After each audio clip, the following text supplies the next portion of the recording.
Good day to our dearest instructors, Sir Macbon, and good day to our classmates. I am Vians Janbi Salanap, together with my groupmates, Miss Shanelyn Grace Adriasin and Sherilyn Pasan.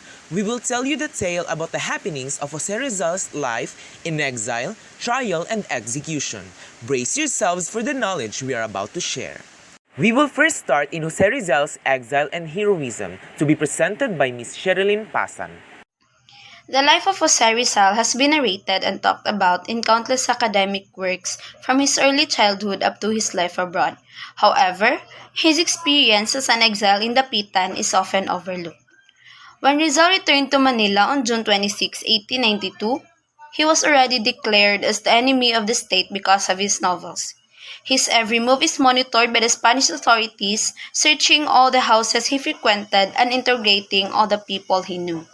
Despite this, on July 3, 1892, Rizal and his friends were still able to establish the La Liga Filipina. The group's safe house was the house of Doroteo Ongüenco located in Tondo, Manila. The La Liga Filipina, a social reformist group advocating social reforms through legal means, was considered a threat by the Spanish authorities, which led to the Rizal's arrest on July 6, 1892. Then the Governor-General Eulogio Despujol ordered the arrest, a political move to appease friars. He publicized in Visita de Manila that the grounds for Rizal's arrest was his anti-Catholic and anti-friar stance, which manifested in his writings. After his arrest, Rizal was deported to Dapitan, a province in Zamboanga, a place far from his family and friends so that communication with them would be difficult. Further, the Spanish authorities believed that sending Rizal to Dapitan would make his life miserable. However, Rizal proved them wrong. In fact, being an exile is considered a very fruitful episode of his life. While in Dapitan, Rizal focused on serving the people and society through civic works, medical practices, agricultural projects, and education. He also devoted his time to improving his artistic and literary works. Rizal, however, did not forget what he liked doing most: writing letters to his friends in Europe, especially to Ferdinand Blumentritt and Reinhold Rost. Rizal also became more interested in studying the lifestyle, values, and beliefs of the cultural minorities. Since he was living in their community, he realized that they should not be excluded in the narrative of the Philippine society. In his day-to-day interaction with them, Rizal understood that they were important in the formation of a national consciousness. In the course of his exile, the Spanish authorities offered to pardon him if he would retract his proclamation against the church. Rizal did not yield. He was still very vocal in his contempt towards the practices of the Catholic Church. Jesuit priests put in a lot of effort so that Rizal would perform religious rites and submit himself to confession. He engaged in scholarly debates on religion with Fray Pablo Pastilles, the superior of the Jesuit mission in the Philippines. This exchange of heated arguments further revealed the anti-church Rizal, his disdain for the abuses committed by the friars. Just like the attempt of the other friars, Fray Pastilles tried his best to make Rizal reconsider his stance against the Catholic Church, but it was all in vain. It was during his exile when Jose Rizal met Josephine Bracken. Bracken accompanied her blind foster father George Stauffer, who came to seek Rizal's help for his cataract. Rizal and Bracken instantly fell in love. Dr. Pio Valenzuela was sent as an emissary by Andres Bonifacio, the leader of the Katipunan, who sought Rizal's opinion and approval of an armed rebellion against the Spanish authorities. Rizal outrightly opposed the idea of an armed rebellion. For him, the Filipinos didn't need to have a bloody revolution to gain independence. He believed that the Filipinos were not yet united and fully educated, and that the Katipunan lacked the machinery to defeat the Spaniards. At this point, Rizal was hoping for concessions and reforms from Spain. The bravery of Jose Rizal in facing his accusations and his heroic deeds in Dapitan truly made him worthy of his title. We will now proceed to the happenings during Jose Rizal's trial and execution, which will be presented by Miss Shenaline Grace Adriasin. Section 2 Trial. Rizal was charged with counts of subversion. He was also accused of forming an organization that posed a severe threat to the existing social order at that time.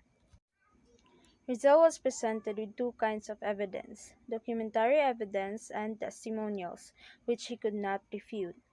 The documentary evidence included but not limited to the following: the letters he wrote to the propagandists and to his family, and the letters he received from them, the poem Condiman, and a Masonic document honoring Rizal's patriotic services. Also found as documentary evidence was a letter signed by Di Masalang, pen name of Jose Rizal, which stated that he prepared a safe refuge for Filipinos who suffered persecution from the Spanish authorities. An anonymous and undated letter to the editor of a Hong Kong telegraph censoring the banishment of Rizal to the Pitan. A transcript of speech of Pinky Ann, pen name of Emilio Jacinto in a reunion of the Katipunan, a transcript of speech of Tiktik, pen name of Jose Toriano Santiago, and a poem by Laong Laan, another pen name of Jose Rizal, titled Himno a Talisay. Testimonies against Rizal were given by Martin Constantino, Aguedo del Rosario, Jose Reyes, Moises Salvador, Jose Dizon, Domingo Franco, Diodato Arellano, Pio Valenzuela, Antonio Salazar, Francisco Quizon, and Timoteo Paez. Rizal, however, did not know or had not met most of the people included in the list. Rizal was immediately sent to trial and held in prison after the evidences were reviewed. Alongside his incarceration, his properties were seized as indemnity and he had to pay 1 million pesos. Instead of a civilian lawyer, an army officer, Luis Tabiel de Andrade, represented Rizal in court. During the trial, Rizal defended himself when he said that he did not question the jurisdiction of the court, but he had nothing to admit on the charges against him as well as the declaration of the witnesses who testified against him. What only needed to clarify was the charge that he dealt with political matters while in exile. Despite all pleadings, the court voted for Rizal to be sentenced to death. Section 3 Execution. Rizal spent his last 24 hours in his prison cell. During his last hours, he was visited by his family and wrote a letter to his second brother, Ferdinand Blumentritt.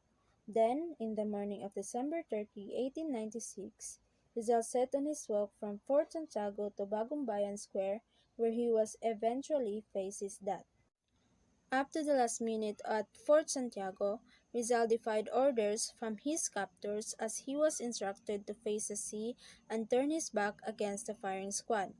But Rizal wanted to do otherwise. Instead, he faced the firing squad to show his innocence of the charges thrown against him. But the Spanish authorities forced him to face backwards and shot him at the back instead of the head. The shot at the back allowed him to turn his body sideways and fell on the ground with his face upward. Rizal's last word, as that of Jesus Christ, was "Consummatum est." It is finished. After 39 years from Rizal's death, one significant issue that came out in 1935 was the argument about Rizal's retraction of all his statements against the Catholic Church and the Spanish government via a document, a handwritten retraction letter allegedly written by Rizal. Up to this point, the authenticity of the document has been subject of debate. Jose Rizal is regarded as one of the martyrs who sacrificed their life for the attainment of the rights of the Filipinos and of Philippine freedom. Martyrs usually suffer due to their religious faith and belief, but a martyr can also suffer persecution and death for advocating, renouncing, and refusing to advocate or renounce a belief as demanded by an external party. Rizal is truly a martyr for demonstrating an unwavering commitment to free the Filipinos from colonial bondage.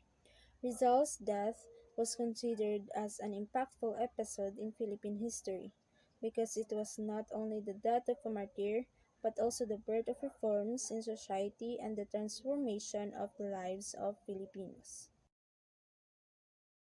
Jose Rizal's selflessness and passion with liberating the Filipinos from the Spanish colonizers were outstanding. His ever being performing nationalism is a trait that must be applied by each and one of us.